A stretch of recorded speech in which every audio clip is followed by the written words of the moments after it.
U.S. National Security Advisor Brzezinski flew to Pakistan to set about rallying resistance. He wanted to arm the Mujahideen without revealing America's role.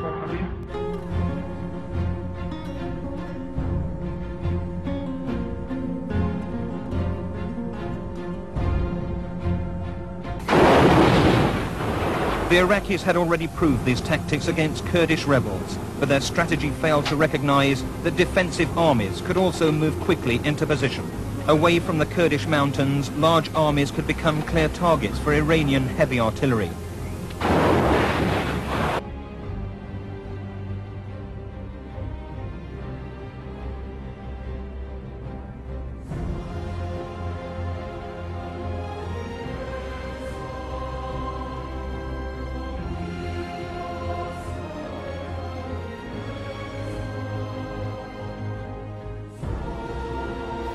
This does not mean stationing U.S. ground forces in the Arabian Peninsula, but it does mean American participation in joint exercises involving both air and ground forces.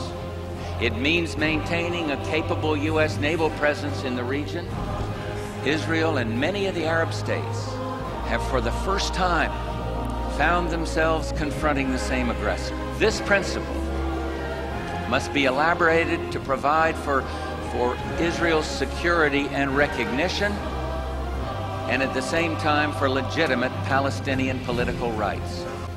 Now we can see a new world coming into view.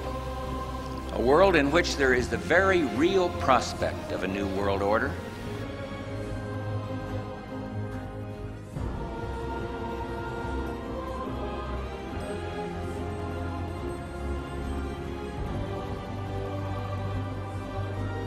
Saudi Arabian Foreign Minister Saud Al-Faisal on Friday said that his country has proposed to the United Nations to form an international body to fight terrorism across the globe.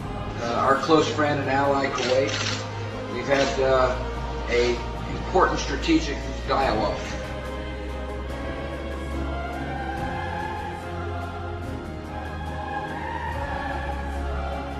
هل تؤيد إعدام صدام حسين؟ 4787 88.6 من الشارع لا 11.4 لا. ماذا تقول لهم؟ بس دقيقة قبل ما يجاوب أنا أريد أبدأ البرنامج أو الحلقة أدعو المشاهدين بأن نقرأ الفاتحة على روح الرئيس الشهيد صدام حسين. بسم الله الرحمن الرحيم. على أحد نحن هنا ندين رجل. Well, let me just ask you this. If they did not have these weapons of mass destruction, though, granted, all of that is true. Why then did they pose an immediate threat to us, to this country? You and a few other critics are the only people I've heard use the phrase immediate threat. I didn't. The president didn't. And it's become kind of folklore that that's what's happened. The president went... You're saying that nobody in the administration said that? I can't speak for nobody, everybody in the administration, and say nobody said that. The vice president didn't say that? Not, if you have any citations... I'd like to see it. We have one here. It says, some have argued that this is you speaking, some have argued that the nuclear threat from Iraq is not imminent, that Saddam is at least 5 to 7 years away from having nuclear weapons. I would not be so certain. And close to imminent.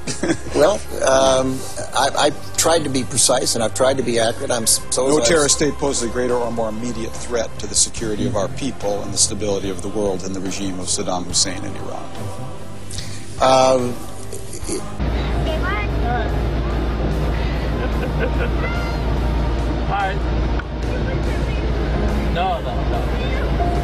No, these. I need these. This violence was sparked by an incident involving this white car. Iraqi police say the car contained weapons and explosives and was driven by 2 undercover British servicemen dressed as Arabs. Iraqi police have issued these pictures of the men. The MOD's asked us not to identify them. They're accused of killing one Iraqi policeman and wounding another. A policeman approached them and then one of these guys fired at him. Then the police managed to capture them. They refused to say what their mission was.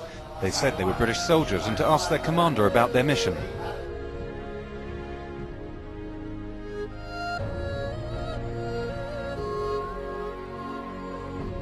Arriving in formal robes to a warm welcome, he told them that despite progress in Afghanistan since the end of Taliban rule, they still needed to tackle terrorism and poppy growing for drugs.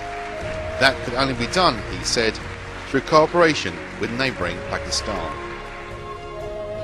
I don't think, ladies and gentlemen, the number of foreign private military contractors in Pakistan has risen dramatically in the last few months. But do thousands and thousands of armed men on Pakistan's roads really add to security in the country? And we're now joined by our correspondent Alyona Minkowski, who's in Washington, D.C. Hello there, Alyona. So what can you tell us about this situation? Thanks, Julia. Well, that's the question that people are asking is, can they actually give more security in the country? Because at this point, these private military contractors are becoming better known for stirring up trouble than actually doing any good. We must root out terrorism and extremism. Immediately following the blast, Iran's religious leaders blamed the U.S. for the attack. What we can say without doubt about this issue is that the fingertips of America and Israel are definitely on this incident. So don't be fighting each other over chicken feed. That's what you're doing. Then in Sahih Muslim we are told, a Muslim ruler will die and there will be disagreement concerning succession. And then a man is going to come out of Makkah. His name will be my name and his father's name will be my father's name.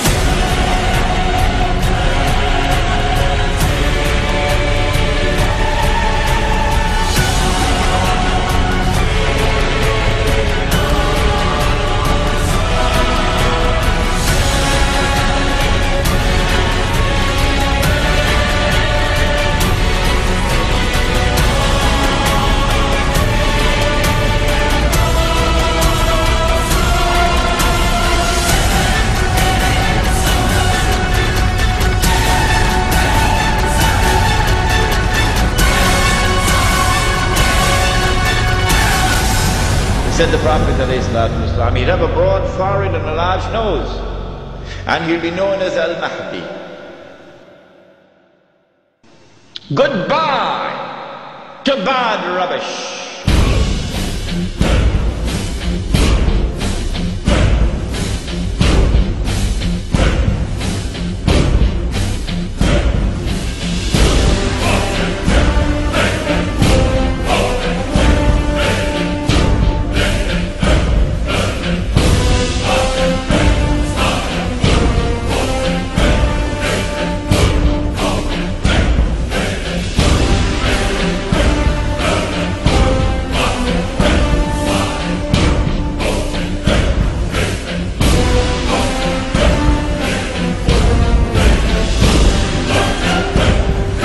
The British tried when Britain was the ruling state in the world, and the British failed.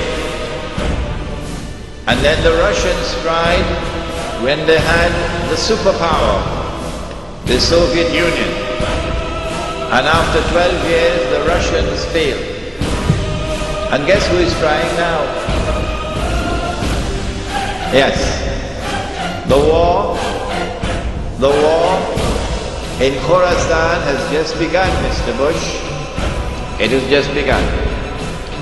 On that day, when Islam liberates Afghanistan, I believe it is that army which will be unstoppable until it reaches Jerusalem.